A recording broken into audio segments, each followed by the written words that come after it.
Tonight on Blitz, Bo Johnson and the Tri-County Rebels put their unblemished record on the line at home, facing the Patriots of East Rankin Academy, who came out on top in this MAIS melee. Plus, after a close loss to Brandon last week, the Cougars made the trek to Warren County. Could they knock off the Vikings? And Madison Central was out to shock the state and take down top-ranked Clinton. Did the Jags blow off the upset at the Jungle? Find out in our Sonic Game of the Week. Folks, lock it down, send the house, get ready. Coach just called in the Blitz.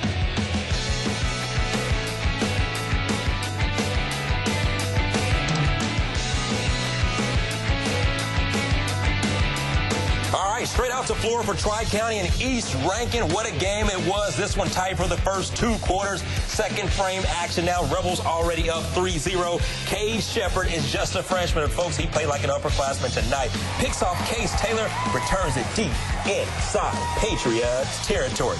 All right, the penalty would back them up just a little bit, but it didn't matter. No worries. That just gives Garrett Harmon more yards on his stat sheet. The speedster turns on the Jets, and nobody would catch him on his way to the crib. Just like that, those Rebels, Florida up 10-0. But back come the Patriots. Jacob Cordell under center now.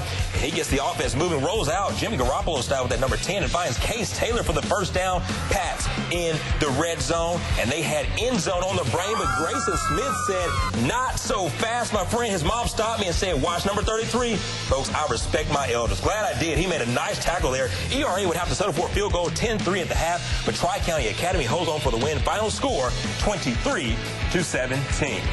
Folks, you are dialed into the most comprehensive Friday night football show in the Magnolia State. Welcome into Week 6 of Blitz 16, presented by Bank Plus. Alongside Ashley Shumway, Marcus Hunter, I'm Josh Jackson. Yeah, Josh, you know, Clinton and Madison Central, 2 of the top schools in the state, it seems like every year, 2016, no different, especially for the Arrows. 4-0 with wins over South Panola, then #1 Brandon, and Germantown. Tonight they traveled up I-55, and that is where we find Mr. Game of the Week, Micah Fleet. Guys, this one opened up region play for both teams. Madison Central's used to being on top, but Clinton says they're top dog. No love lost between either of these 2 teams, but the Jags pounce early. Super Cam back to pass, but senior cornerback Demario Mays found the kryptonite. Ski! Jags don't capitalize, so that leaves room for the Arrows' rushing attack. Fly, Eagles, fly. Southern Miss commit Darius Mayberry goes 60-plus for 6 points. Akers gets his turn after a Jags miscue. Quarterback draw, but folks, that's no quarterback. Cam on his horse makes it 14-0. Jags passing attack gets them in the red zone before Gabe Short sneaks around the end for a touchdown. 14-7, Arrows lead at the half. Arrows field goal after the break, but Jags quarterback Jack Walker puts the team on his back. Breaks in the red zone, but don't worry. Next play finishes the job, 17-14. Other team's quarterback, well, he's got 5 stars by his name. Akers, same draw, same result. Afterburners, 6 more points for Clinton. 4th quarter, and the Arrows smell blood. Mayberry comes back for his 2nd score of the game, and a botched extra point makes it 30-21. Walker drops a bomb in garbage time, but the damage was done. Clinton wins and stays undefeated. We won a ball game. We won a division game. So, man, it's a great feeling to be 1-0 in division. We got to move on and get ready for the next guys. It's a test, but we like a challenge. So, you know, that's what we're gonna do. We're gonna come out and we're gonna look forward. We're not gonna shy away from the challenge. We're gonna look forward to it and embrace it. We're gonna play football. Tough loss tonight for Madison Central. They'll look to rebound next week at homecoming with Murrah. As for Clinton, they'll look to stay undefeated against Callaway. For now, we're at Madison Central Field. Micah Fleet, 16, WAPT Sports. All right, thank you so much, Michael. Once again, that final score, Clinton wins 30-21. Yeah, actually, you had that 6A Region 3 opener tonight. Battle of the Bulldogs. Terry and Brandon, how'd it go? Josh, you could tell both teams brought the heat tonight, wanting that region win. Take a look. You know what you gotta do. You gotta rock with the red and roll with the white. Homecoming night for the red, black, and white. A defensive game on both ends tonight. Check it out. Sack after tackle after another sack. But Brandon strikes first. Senior quarterback Brady Anderson connects with Bo Watley, who stretches his way in for a touchdown, the first one of the night. Now fast forward to the second quarter. Terry looking to score. Long pass to the end zone, but it is intercepted by Shadarian Archie. We are going back the other way. However, they would not capitalize, so off the punt on fourth down, Terry's. Daniel Little receiving. Watch this. He gets through one tackle, then another, then 3, 4, 5, 6 more. I completely lost count after that. Great run by Little for a first down. No score out of that one. Brandon with it again. Anderson goes up and over with this pass. Look closely as Tyler makes the one-handed catch.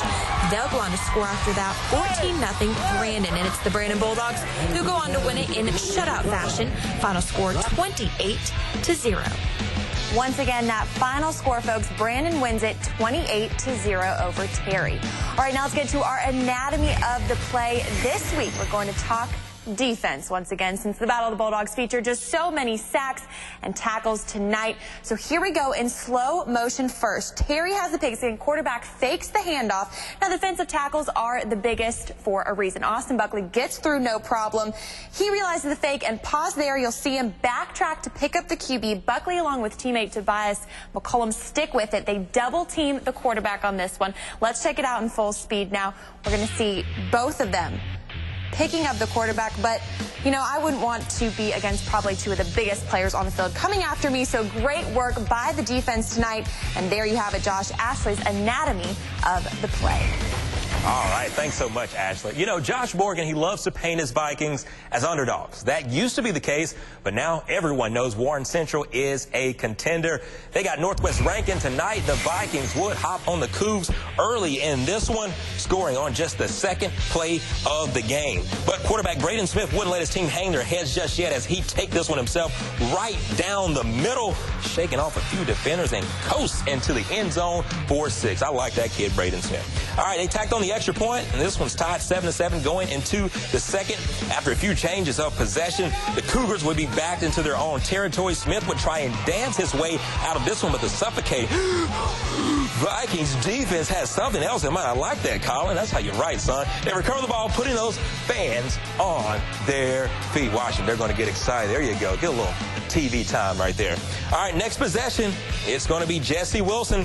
Hands off to DeMarcus Jones, taking it through the trenches, carrying the defense on his back into the end zone to put the Vikings on top by 7 again, and they'll go on to win it. Final score, Warren Central, 28-21. All right, now out to Pearl, Mississippi for John Perry and his Pirates. They are so much better than last year. Those young guys are gaining some 6A experience. First score of the game, quarterback Jake Smithsheart finds his target, Junquarius Patterson, for an easy 6. Pirates out early. They call him J-Red. He'll be playing on Saturdays, folks, and almost instant response on the ground from Petal. They're going to score, putting 6 on the board. Extra point would be good. 7-all at that point. Third quarter, 7-point lead for Panthers, and they're going to cough it up. Pearl fumbles. Ball recovered by the Panthers. Costly turnover there. That was a turning point for Petal. Pirates fall short in this one. Petal gets the win on the road over Pearl, 28-14. All right, so the Provine Rams are 3-2, but if you count the games they played at Hughes Field, they are 3-0. Tonight, the Rams were at Hughes Field. Good news for Coach Ridley and his team. Bad news for Natchez. The Bulldogs haven't won a game since their first game of the season, looking for win number 2 tonight. Early in this one, Provine up 6-0 at halftime. That lead didn't last long in the second half. You see right here, Christopher Scott through the air, hits Savaki Harrington wide open for the touchdown extra point. No good. 6-6 ball game. Next drive for Provine, Quindarius Washington runs hard, and when you run hard, you break tackles, and he does right here up the middle, and that would lead to this, finishing off the drive with this nice 20-yard touchdown run up the middle, 12-6 after that TD. Natchez would turn the ball over on their next 2 special team plays. Provine would take advantage, and there goes that man again, Washington up the middle for 6. 2-point conversion would be good. Final score in this one, Provine Rams getting the win at 23-14. 22-12. All right, now let's head up I-55, 4-1 in Vicksburg at 2-2 Germantown is homecoming night. You see the Queen getting her crown right there. Ain't she pretty?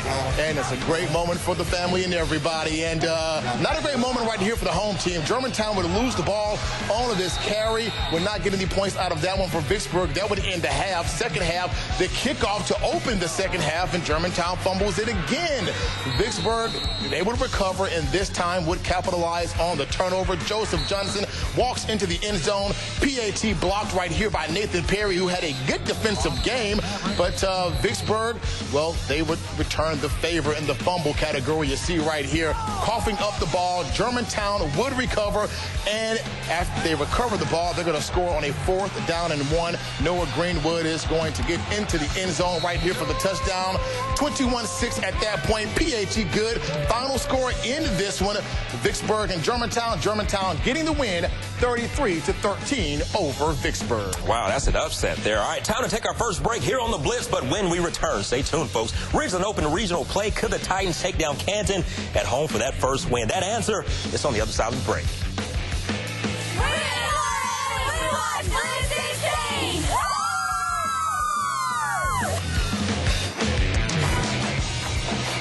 Blitz 16, brought to you by